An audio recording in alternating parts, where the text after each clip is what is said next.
Hello everyone. Today we are going to explore a truly fascinating topic: how animals maintain their internal environment no matter what's happening around them. This process has a fancy name. It's called homeostasis. Let's try to explain what does that mean. Homeostasis is the way animals keep things like their temperature, water, salt levels steady even when the world outside is changing. It's a bit like how a thermostat keeps your house comfortable no matter how hot or cold it gets outside. But that's what's amazing. Animals have come up with all sorts of clever ways to do this. So let's take a quick tour through the animal kingdom to see how different creatures keep their internal balance steady and stable. Before continuing, I would like you to look at the illustration in the slide. And this illustration is actually about a very important method that animals keep their environment stable. We call it the feedback loop. What it means is we have 4 ingredients or 4 corners, you can say. One of these 4 corners is to detect any change in the internal environment. For example, if our parameter that we are regulating is a blood sugar, okay? And this is in higher animals, let's say human. For us to have optimal function, we have to have a glucose level that's tightly regulated within a certain range. After we eat, the blood sugar naturally goes up. So the sensors of the body will tell our headquarters, the managers of what happens inside the body, these are mostly the nervous system and the endocrine system, it will tell them that the blood sugar is beyond or above range. So they need to work to bring it back down within the optimal range of functioning, okay? So we have the sensors told the managers or the regulatory mechanisms, that these are mostly the brain, the endocrine system, that there is some deviation from the normal range. These managers will ask what's called the effectors, meaning the system that's responsible of getting the blood sugar down, because now it's higher than the optimal range. And this happened to be the insulin. So our effector, which is the beta cells of the Langerhans in the pancreas, will release more insulin. Insulin will come out of these cells and go and try to bring the blood sugar down. Okay? And after it's done, we are supposed to go back to our restored state of what we call euglycemia, meaning the blood sugar is where we want it to be. And this is how the feedback mechanisms actually work. This is not just for the blood sugar. It works for the temperature the same way. It works for electrolytes the same way. It works for the level of the water in your body the same way. It either enhances a conservation mechanism or increases the losses of certain level so that it brings it back to where it's supposed to be. So this is one of the very important mechanisms or methods by which homeostasis is kept stable. Let's look at some other methods. Temperature control, we call it thermoregulation. Mammals and birds like us are called endotherms. They keep their body temperature stable even in freezing or scorching environments. Think about a polar bear wrapped in a thick fur and a blubber staying warm in the icy Arctic, or a desert bird panting and spreading its wings to cool off. So endotherms, these are the warm-blooded animals. The term endotherm or warm-blooded means our temperature is kept at a certain level no matter what's happening around us. It shouldn't be. If our system is working properly, we shouldn't have any big deviations in the temperature. And the temperature is a very important element in the optimal functioning of body systems or body organs. You have to keep your temperature, the temperature of the body, within a certain range so that every tissue and every organ functions properly. Okay? So how do mammals and birds do it? Either by losing temperature to the environment, by sweating or any other cooling mechanisms, or by conserving or reducing the loss of temperature by being covered in fur or any other body cover that will not allow the escape of temperature to the outside when it's very cold. The other corresponding type of animals, they are called ectotherms, or cold-blooded animals. These are like reptiles, amphibians, and fish. They do take the temperature of their surroundings. So they don't make any effort, or they don't lose energy trying to keep their temperature at a steady state or at a certain range. They just keep the temperature of the surrounding. They do tend to have some behavioral elements that will allow them to be in the optimal environment. Like, instead of staying in a very cold place, cold areas like the Arctic, they don't have crocodiles. They don't have snakes, at least not the regular snakes that we know. They don't have these kind of animals unless the snake is very adapted to very cold temperatures. And and its different organs and tissues can function in that temperature, because he will be, or it will be, very cold. Okay?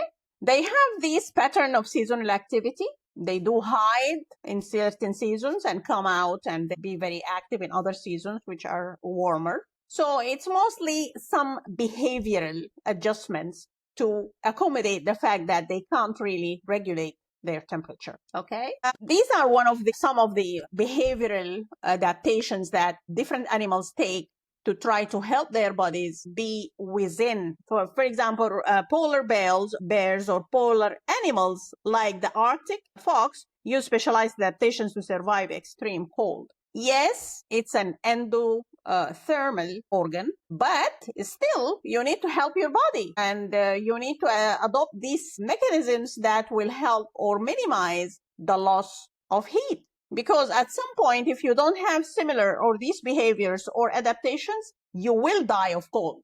You will die, because you will lose your regulatory mechanism, no matter what it is. Okay? In desert, mammals like the kangaroo rat, for example, have evolved remarkable adaptations for heat. Many are nocturnal to avoid daytime heat. So this is another behavioral adaptation to avoid being exposed to extreme heat, which extreme heat will exhaust its adaptive or regulatory mechanisms no matter what they do. So instead of challenging their body that way, they will stay hidden during the day and come out during the night. This is another behavioral adaptation. Mammals, whether they are in the sea or in the desert, they are all endotherms, endothermal animals. So the mammals in the marine mammals like whales or something utilize countercurrent heat exchange systems in their extremities. And I don't want to go into explaining what that means, but it's basically a looping system that will lose the temperature at some point and acquire it again as it comes back. So that's a countercurrent thermoregulation system. There are other forms of regulation, of course, other than the thermoregulation. So these reptiles and snakes and other lizards and so on, the temperature changes with the environment. Hot environment, they are hot.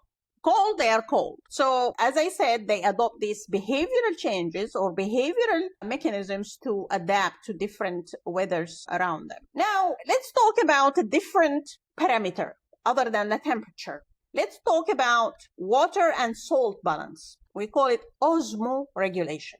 So the temperature part, we call it thermoregulation. The water and salt balance, we call it osmoregulation.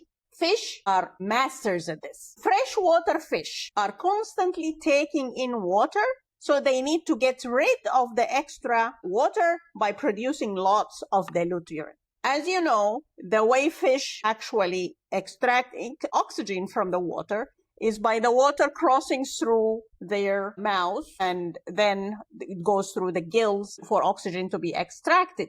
So water is constantly passing through their bodies, and it's fresh water.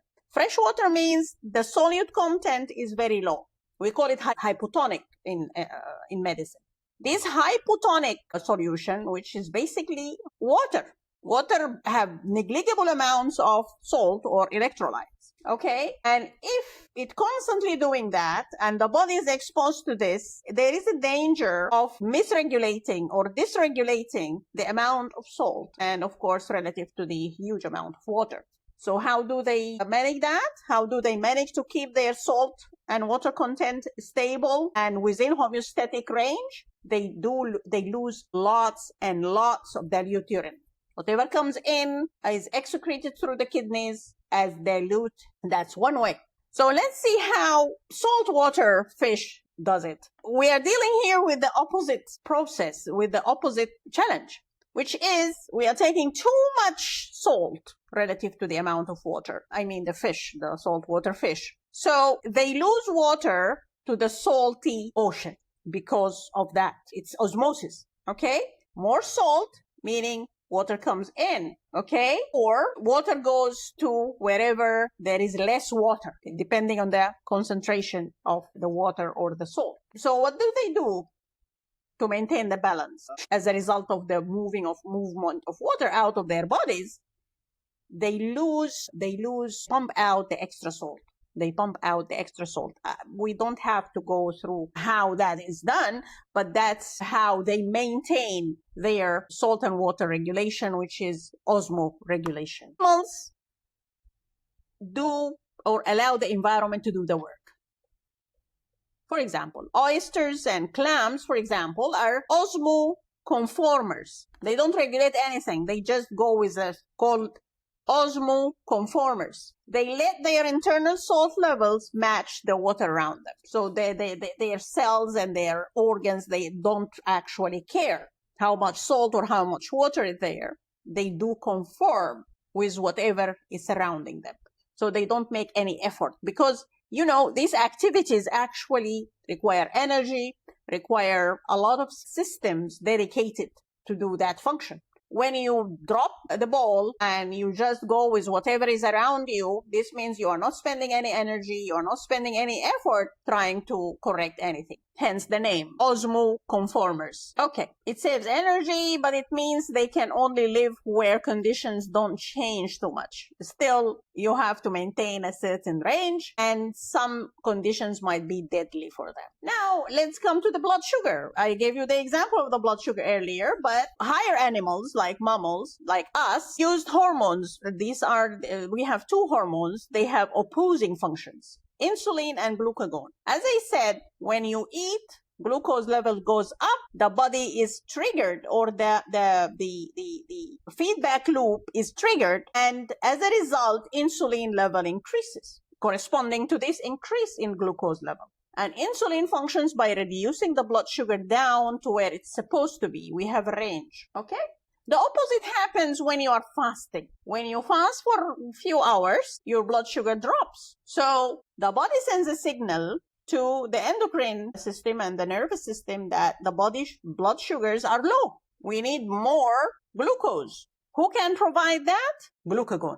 Glucagon functions by mobilizing whatever blood glucose stores we have and even synthesizing it sometimes to restore the blood sugar to where it's optimal for functioning. Okay? So this is how the feedback loops work. Okay? If we have increase in the level of sugar, we tend to mobilize the mechanisms that bring it down. And if it's very low, then we mobilize the mechanisms that can increase it, and so on. It's called the feedback loop. So this actually demonstrates that very well. Food intake, insulin release, glucose being stored because it's removed from the circulation, and then the levels are maintained optimal. If they dropped, then we will mobilize the glucagon system. Okay. Now, this is how mammals do it. Every animal has its own tricks that are unique to that animal. For example, camels go for days without water, and that's why they are called the desert ship or something, because they are able to tolerate lack of water for days. Okay, and that's thanks to their ability to store fat and concentrate their urine. They don't lose much water. Whatever they have, they conserve it by concentrating urine. When you concentrate urine, that's a unique kidney ability. The kidney of the camel is very efficient in conserving water. keeping it inside the body rather than losing it as urine. Okay, another desert animal is the kangaroo rats. Okay, never drinks water. They don't need it.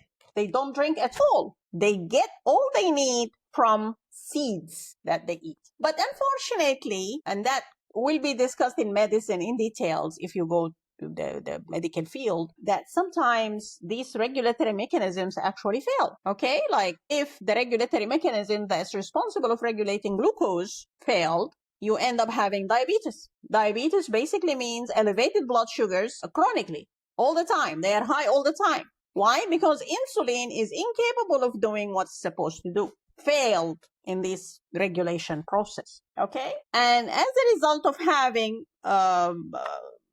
this failure of these mechanisms, people or animals can die.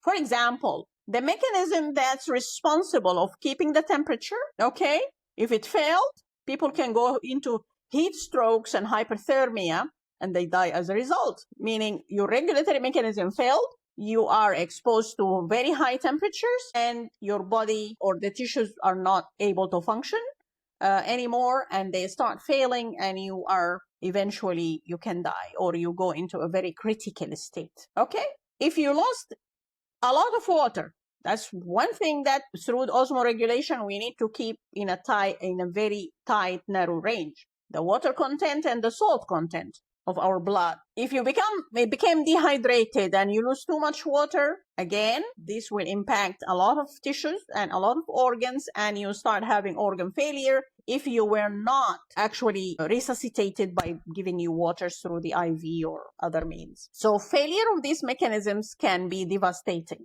That's why they are very important, and it's very important to understand why homeostasis and its different mechanisms is essential to know and to really grasp. Okay, there is a concept besides osmoregulation. We have another similar and closely related concept called acid-base balance. What we mean by that is the pH of the blood, how we control that, okay?